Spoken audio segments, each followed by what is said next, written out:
السلام علیکم۔ آج ہم باب نمبر 10 سبق آگ کی بلند خوانی کریں گے۔ اس سبق کا مقصد آگ کی دریافت کے متعلق بچوں کو تفصیل سے آگاہ کرنا ہو۔ کیا آپ جانتے ہیں قدیم زمانے میں شہروں میں جدید طرز کے رہائشی مکانات نہیں ہوا کرتے تھے، بلکہ لوگ جنگلوں میں رہتے تھے اور آج کل کے باربیکیو جیسے کھانے کا تصور ہی نہ تھا، بلکہ گھروں میں جو بھی کھانا جدید دور میں بنتا ہے اس وقت بنانا ممکن نہ تھا۔ انسان جنگلی پھل کھاتے یا جانوروں کا شکار کر لیتے۔ ابتدا میں تو آگ کا کچھ پتہ نہ تھا، اس لیے وہ گوشت کچا ہی چبا کر نگل لیتے۔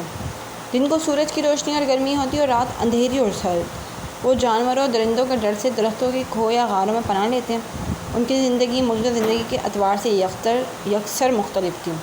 جنگلی پتوں سے وہ اپنا تن ڈھانپا کرتے تھے، ان کا ہتھیار پتھر تھے اور پتھر ہی انہیں شکار کرنے میں مدد دیتے تھے۔ ایک دفعہ کا ذکر ہے کہ ایک آدمی اپنے شکار کے پیچھے دوڑا اور اسے مارنے کے لیے پتھر پھینکا۔ نشانہ خطا ہو گیا اور جا کر ایک چٹان سے جا ٹکرایا۔ یکدم پتھر کے ٹکرانے سے چٹان سے چنگاریاں نکلنے لگیں۔ چٹان کے قریب ہی سوکھی گھاس تھی، چنگاریاں جا کر گھاس پہ گریں اور گھاس میں آگ لگ گئی۔ ایک بالکل نئی چیز دیکھ کر وہ خوف کے مارے چیخنے لگا۔ آگ بڑھتے بڑھتے اس کے نزدیک آ گئی۔ اسے محسوس ہوا آگ تو گرم ہوتی ہے، یہ گرمی اسے پسند آئی۔ رفتہ رفتہ آگ بجھنے لگی تو اسے اچھا نہ لگا۔ اچانک اس نے تھوڑی اور گھاس لے کر اس پر ڈال دی اور اس سے آگ اور بھڑک اٹھی۔ آگ زیادہ بھڑک گئی تو پاس رکھی لکڑیاں بھی اس کی لپیٹ میں آ گئیں۔ لوگوں کو یہ سب بالکل نیا اور انوکھا لگا اور وہ محویت سے یہ تماشا دیکھنے لگے۔ کچھ لوگوں نے آگ اٹھا لی اور اسے اپنے اپنے غاروں میں لے گئے۔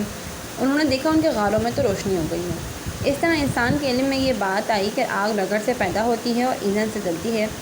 نیز آگ کے کئی فوائد ہیں۔ آگ سے گرمی پیدا ہوتی ہے، یعنی حرارت حاصل ہوتی ہے، اور آگ روشنی کا ذریعہ بھی ہے۔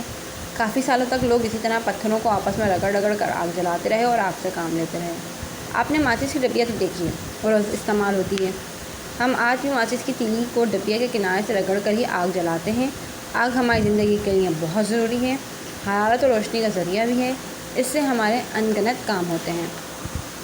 مزے کے کھانے اسی کی مدد سے بنتے ہیں۔ اس سے بہت سی مشینوں اور گاڑیوں کے انجن چلتے ہیں۔ آگ توانائی کا ذریعہ بھی ہوتی ہے۔ پہل ایندھن کے لیے صرف لکڑی استعمال ہوتی تھی، وقت گزرنے کے ساتھ ساتھ تیل اور گیس بھی بطور ایندھن استعمال ہونے لگے۔ کئی بڑے بڑے کارخانے، فیکٹریاں تیل اور گیس کے ایندھن ہی سے چلتے ہیں۔ موٹریں اور گاڑیاں بھی چلتی ہیں۔ پھر انسان نے اپنی عقل استعمال کر کے بجلی پیدا کرنے کا طریقہ سیکھ لیا۔ پیارے بچوں، بجلی بھی روشنی، حرارت اور قوت کا ذریعہ ہے۔ ہمارے گھروں کی رونق بجلی ہی کے دم سے ہے۔ یہ ٹی وی، اے سی، فریج، ٹیوب لائٹ، بلب، استری اور لاتعداد چیزیں بجلی ہی کی وجہ سے ہماری زندگی کو آسان بنا رہی ہیں۔ آگ اور بجلی دونوں ہمارے گھروں کی اہم ترین ضرورت ہیں۔ اگر آگ اور بجلی نہ ہو تو ہم تاریکی میں ڈوب جائیں اور بدلتی دنیا کی سہولیات سے محروم رہ جائیں۔ آگ اور روشنی نہ ہو تو زندگی بے مزہ اور پھیکی ہو جائے، ہماری اہم اور بنیادی ضرورت کھانا بھی نہ بن سکے۔ آگ اور بجلی جہاں ہماری زندگی کو آرام مہیا کرتی ہیں، وہیں خطرناک بھی بہت ہیں۔ لہٰذا ہمیں چاہیے کہ ہم ان دونوں چیزوں کو استعمال کرتے وقت بہت احتیاط سے کام لیں۔ جو چیزیں ہمارے لیے بہت کارآمد ہوتی ہیں، لاپرواہی سے وہ ہمیں بہت نقصان بھی پہنچا سکتی ہیں۔ بچوں کے ہاتھ میں ماچس نہیں دینی چاہیے۔ جب بھی بجلی کی تاروں کو کھلا دیکھیں ان سے دور رہیں۔ سوئچ بورڈ کو گیلے ہاتھوں سے نہ چھوئیں۔ آگ کے کھیل نہیں کھیلنا چاہیے، اس سے نہ صرف ہاتھ جلنے کا اندیشہ ہے بلکہ گھر بھر میں آگ لگ سکتی ہے۔ انسان کی جان سب سے قیمتی چیز ہے، اس کی حفاظت بہت ضروری ہے۔ آگ، گیس، بجلی ہمارے لیے مفید ہیں، لیکن ان کے استعمال میں احتیاط کرنی چاہیے، ورنہ انسانی زندگی خطرے میں پڑ سکتی ہے۔ تھوڑی سی آگ شہر کے شہر جلا سکتی ہے۔ بچے ماچس کی تیلیاں جلا کر اور پٹاخے پھوڑ کر تماشا دیکھتے ہیں، یہ خطرناک کھیل ہے، اس سے کپڑے جل سکتے ہیں، بدن جل سکتا ہے۔ بچوں کو ایسے کھیلوں سے دور رہنا چاہیے۔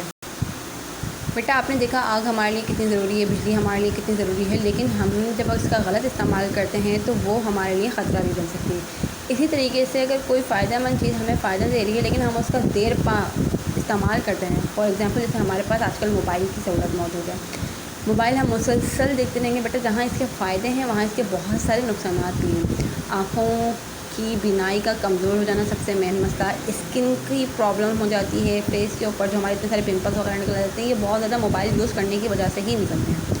تو کوشش کریں کہ جو چیز ہمیں فائدہ دے رہی ہے اس کا ہم نقصان نہ اٹھائیں بلکہ اس سے فائدہ ہی لے سکیں۔ ٹھیک ہے؟